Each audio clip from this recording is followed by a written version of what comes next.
I've been here before. The thought came out of nowhere and smacked me upside the head.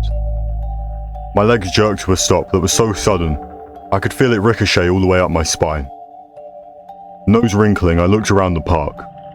It was a small thing, but well maintained.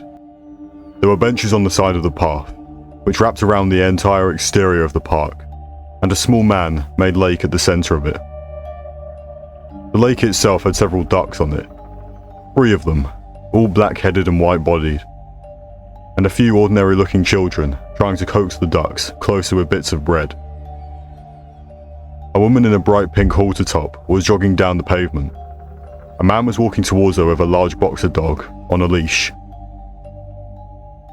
He leaned his head to stare at her ass when she went past. When the wind blew, it sent a balled up piece of trash across the ground in front of me. The trash hit my foot. I bent down and picked it up. But before I even opened the paper, I knew that it was going to be for Burger Barn. And yes, that's what it was. My frown deepened. This is so weird. The words were muttered to myself. Rolling up the paper, I moved to the trash can to throw it away. There was a little boy standing on the other side of it, eating an ice cream cone.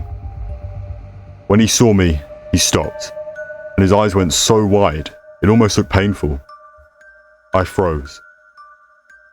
What's wrong? I asked him, struggling to keep the panic under control. The little boy looked this way. He looked that way. Then he leaned forward, and in a whisper he said, "I dreamed about you." And I admitted, "You were in my dream too." The whole park was. In my dream, the little boy had stood here eating his ice cream until his mother came to collect him. And then I woke up. It seemed like a long shot, but I couldn't help asking, "What happened in your dream?" The little boy looked around again. He seemed even more frightened than before. Ice cream was melting down onto his hand. "Kid, what happened in your dream?" I insisted. He whispered, "The bad man is coming for you." And he turned and took off running. Fear shot through me, cold as ice. I looked around, hoping to figure out what he might have been talking about. Again, I was struck with the overwhelming sensation of deja vu. It rattled through me, making my hands start to shake and my heart skip a beat. What happened in my dreams after I saw the boy? I looked around, trying to remember. There was his mother, he just met up with her. She was ushering him away. I expected him to look back at me, but that didn't happen. And then behind her, there were the kids at the pond.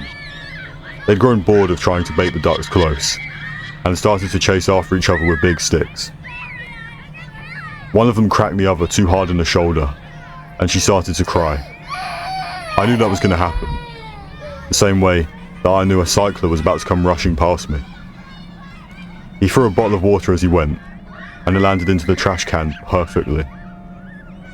Someone gave a polite little clap before carrying on their way, and I stood there. Because I didn't know what to expect. I saw these things in my dream, and then I woke up. And the little kid, he spoke about a bad man coming. So, did that mean that I woke up because I was hurt? Dead? The thought filled me with dread. After all, this wasn't a dream. If something happened to me here, then I wouldn't be able to wake up a second time. I tried to step away from the trash can, but only gone several steps before realizing that I knew who the child was talking about. He was standing at the end of the path. He was tall, taller than anyone I'd ever seen before. And he was wearing a pressed 3-piece suit. No one else seemed to notice him. He lifted a hand up very slowly and angled it so that the watch he was wearing was facing me. The time had stopped on it. I swallowed hard, watching as the man used one long, crooked finger to tap on the face of the watch, and then looked back at me.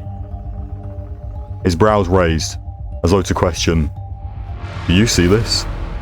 Do you know what this means?" My mouth was dry.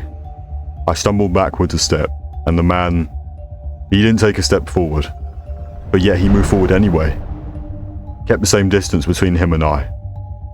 He tapped the watch face again. Tap, tap, tap. Then he looks at me, almost as if saying, "You shouldn't be here." "I know what's happening," I told him, honestly. I threw my arms out to the side. No one seems to be even remotely aware of the exchange that was taking place. "I don't know what's going on." "Don't worry," said the man. "I'm very good at taking care of glitches. You won't disturb the parallel line anymore."